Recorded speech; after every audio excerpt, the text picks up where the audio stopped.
चलिए ये क्वेश्चन देख लीजिए। ये क्वेश्चन आपका 2.13 एनसीईआरटी का क्वेश्चन हुआ है,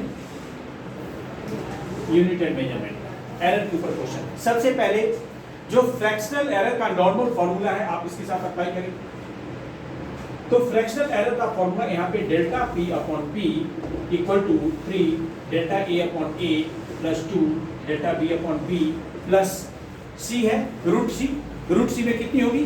हाफ पावर, तो half delta C upon C plus.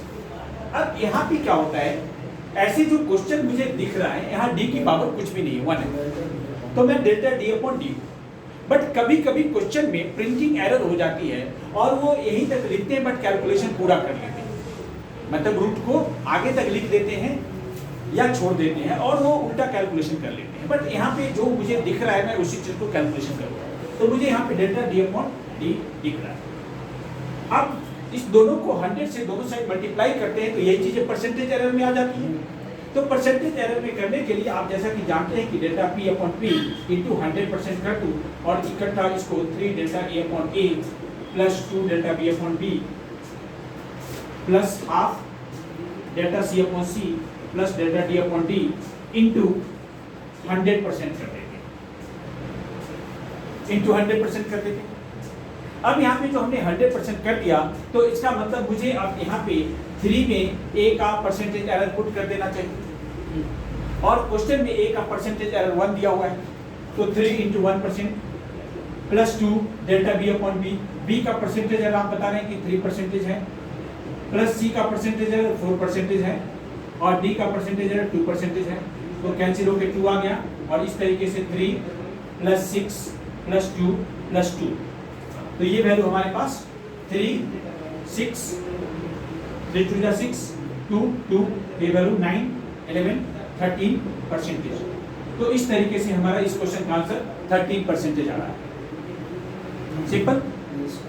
और राउंडिंग ऑफ जिसका पूछ रहा है पी का राउंडिंग ऑफ, तो राउंडिंग ऑफ में भी हम बता चुके हैं कि अगर 3.67 है तो लास्ट की वैल्यू 5 से कम है, तो ये वैल्यू 5 से कम है तो ये पी की वैल्यू पहले 3.76 होगी। और भी इसको आप राउंडिंग ऑफ करना चाहते हैं तो ये 76 जो है 5 से ज्यादा है तो 3.8 है, और भी राउंडिंग ऑफ करना चाहते हैं, एक बार और राउंडिंग ऑफ करना चाहते हैं तो ये 8 जो है 5 से ज्यादा है तो इससे पहले वाली वैल्यू 1 बढ़ जाएगी और इसका नेट राउंडिंग ऑफ 4 हो जाएगा। देखो राउंडिंग ऑफ की जरूरत और कहां पड़ती है। राउंडिंग ऑफ की जरूरत आपको फिर दोबारा पड़ती है, राउंडिंग ऑफ की जरूरत दोबारा वहां पड़ती है जो कुछ कैलकुलेशन में बहुत सारे नंबर दिए जाते हैं, कुछ कैलकुलेशन में बहुत सारे नंबर दिए जाते हैं और उसको कैलकुलेशन करके लास्ट में निकालना पड़ता है। तो आपको जैसे कि सर ने बताया होगा कि सिग्निफिकेंट फिगर, तो सिग्निफिकेंट फिगर अगर 500 की सिग्निफिकेंट फिगर कितनी है जी? 1, 200 की 102 का 3 है, तो मिनिमम सिग्निफिकेंट फिगर में आखिरी आंसर होता है। सर सिग्निफिकेंट फिगर यूज क्यों करते हैं? मिनिमम सिग्निफिकेंट फिगर में आखिरी आंसर होता है, ये वर्ड समझना।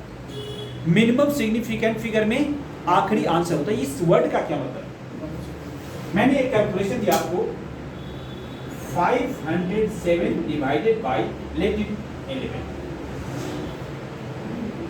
तो इसका जवाब हो, इसको कैलकुलेशन करेंगे तो 11 4 जा 44, फिर 6 7 66, फिर 10 99 और भी वैल्यू आगे जाएगी, फिर 1 ऐसे करते हैं। मैंने इसको कैलकुलेशन करके आंसर निकाला 46.9, लेकिन इस 2 डिजिट में सिग्निफिकेंट फिगर मिनिमम कितनी है? 2। हमारे आंसर में सिग्निफिकेंट फिगर कितने हैं? 4 है ना सिग्निफिकेंट फिगर। लेकिन मैंने क्या कहा, गिवन वैल्यू की जो मिनिमम सिग्निफिकेंट फिगर है आंसर में भी उतनी वैल्यू का सिग्निफिकेंट फिगर में आंसर देना है, लेकिन मेरा यहाँ पे सिग्निफिकेंट फिगर 4 डिजिट का आता है, तो we have to round off this answer so that it should convert in the minimum significant figure that is given in the question. And in question 2 number are given, out of 2 11 have 2 significant figure, minimum significant figure. Our answer is 46.91, so it has fourth significant figure, we have to convert it into two significant figure so that this value will be 47. Answer is 47. ऐसे बहुत सारे question हैं। तो question 2.11 आप देख रहे हैं। Question में क्या क्या गिवन है? Length, breadth and thickness of rectangular sheet of metal. 11 question में लेंथ हमारे पास दिया हुआ है 4.234 मीटर, फिर दिया हुआ है 1.005 मीटर एंड ब्रेथ दिया हुआ है, ये ब्रेथ है, और thickness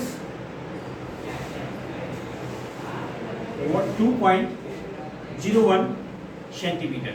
give area and volume of the sheet with correct significant. मुझे एरिया निकालना है एंड वॉल्यूम निकालना है। रेक्टेंगुलर जो पोर्शन है, कोई भी ये रेक्टेंगुलर नहीं, सच पूछो तो ये क्यूबिकल हो गया ना। तो किसी भी क्यूब की लेंथ निकालने का इसका फॉर्मूला होता है 2 into LB BH plus HL। Volume बाद में निकालेंगे। तो 2 into 4.234, ये मीटर में है कि सेंटीमीटर में? मीटर में। इंटू ये तो मीटर में 1.005 प्लस 1.005 इंटू ये सेंटीमीटर में सेंटीमीटर। तो मैं इसको लिख देता हूँ 0.0201 प्लस 0.0201 इंटू 4.234। ये पूरा जो भी कैलकुलेशन करके आता है, इस कैलकुलेशन करके जो भी वैल्यू आएगी, तो इसमें आप लोग एक बार ध्यान, इसमें सिग्निफिकेंट फिगर कितना है? 4। इसमें 4 है ना, इसमें 3। तो ये जो भी सॉल्व करके आंसर आपका आता है, इस पूरी वैल्यू में सिग्निफिकेंट फिगर हो सकता है 4 हो, 5 हो, 6 हो, 7 भी हो। But you have to make round off this number into so that in your final answer there should be only least significant figure according to given question. So you have to convert into 3 significant figure digit answer. Clear? Why? Because in question minimum is 3. Similarly, for the volume, we have write 4.234 into 1.005 into 0.0201। इसकी value आएगी। ये तो देखने से लग रहा है कि बहुत सारी लंबी डिजिट आएगी, 10 डिजिट में भी आ सकती है। ये तो 3, आपको 3 के पहले 9 तो डेसिमल डिजिट ही ले जाना पड़ेगा, 9 10, तो नंबर तो लंबी आनी है। बट आपको क्या करना है इसका आंसर में? 3 सिग्निफिकेंट डिजिट में कन्वर्ट कर देंगे, जो भी कोई क्वेश्चन आ जाए। सर पहले ही राउंड ऑफ कर देगा। नहीं, गलत हो जाएगा। पहले राउंड ऑफ नहीं कर, अगर पहले करेंगे तो सभी वैल्यू को आप छोटा छोटा कर देंगे, तो फाइनल आंसर में लार्जर मिस्टेक होगा। नहीं, जैसे आपने कहा जी मेरी वेट कितनी है 90, चलो अप्रोक्सीमेटली 100 ले लेते। तुम्हारा कितना है जी 67, चलो अप्रोक्सीमेटली 70 लेते। तुम्हारा कितना है जी 46, अप्रोक्सीमेटली 50 लेंगे। तो ऊपर में तो 10-15 का अंतर हो जाएगा ना, क्योंकि हम पहले 5-5 का ले रहे हैं, और सब मिला के लेंगे और लास्ट में लेंगे तो थोड़ी सी मिस्टेक होगी। वो भी मिस्टेक नहीं होगी, हमने आसपास की वैल्यू लेंगे, सबको आसपास, क्योंकि मल्टीप्लाई हो रहा है ना, लार्जर चेंजेस हो रहा है। आप मोटी सी समझो, आपने अगर 2 को 2.1, 2.1, 2.1 शुरू किया तो डेसिमल से बहुत फर्क पड़ जाता है, और लास्ट में करेंगे तो बहुत लिटिल बिट का फर्क आएगा। क्लियर है? तो आप इसको इस फॉर्म में लिख के छोड़ देना, कैलकुलेशन बाद में कर लेना। फिर एक और क्वेश्चन करके लिख लो इसको।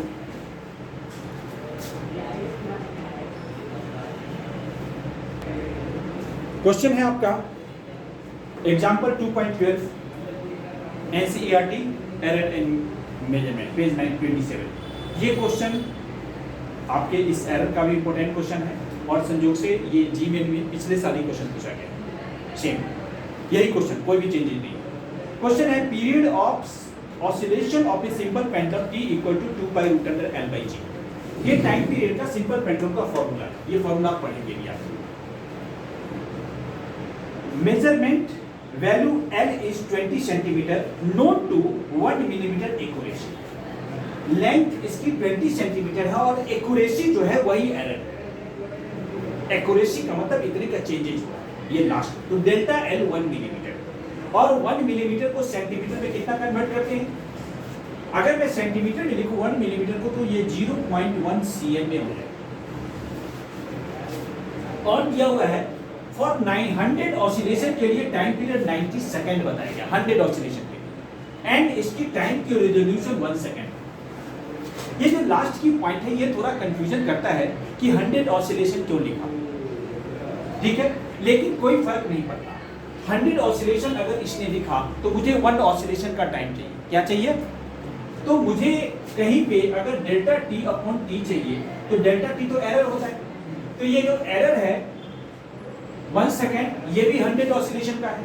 ये टाइम पीरियड है, ये भी 90 सेकेंड का है, सॉरी ये भी 90 सेकेंड जो है 100 ऑसिलेशन का है। तो 1 ऑसिलेशन निकालने के लिए 100 से डिवाइड करना पड़ेगा, तो एरर को भी डिवाइड करेंगे और ओरिजिनल वैल्यू को भी डिवाइड करेंगे।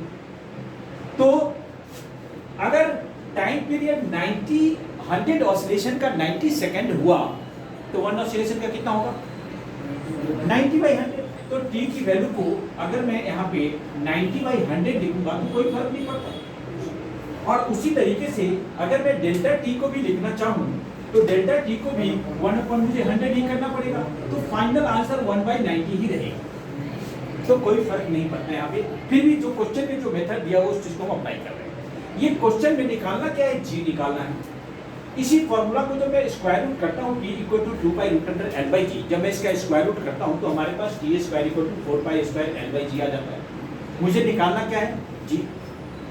तो इसको क्रॉस मल्टीप्लाई करेंगे तो g = क्या, मैं 4πr² L/t² लिख सकता हूँ। क्या लिख सकता हूँ?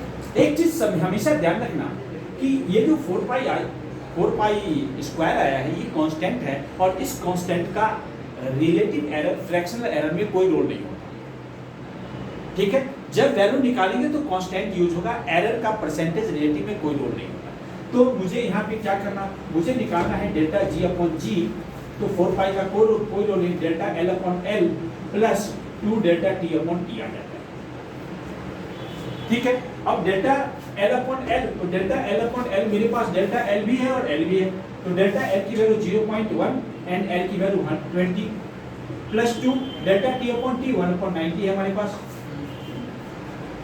कैलकुलेशन कीजिए आप, तो इसको हटा देंगे तो यहाँ 200 हो जाएगा, तो मैं इसको लिख सकता हूँ 1/200 प्लस 1/2/90। बस इसको कैलकुलेशन कर लीजिए। तो मुझे जो दिख रहा है ये 200 × 9 एंड 9 प्लस 20 ऊपर हो जाएगा 40। तो डेल्टा g/g जो कैलकुलेशन है 49/200 मतलब 1800 ये आ गया। अगर मुझे यहाँ पे परसेंटेज एरर निकालना पड़ता तो 100 से मल्टीप्लाई करना पड़ता, तो अगर मैं परसेंटेज एरर निकालता तो मैं यहाँ 49/18 परसेंटेज कर देता। इसकी वैल्यू कुछ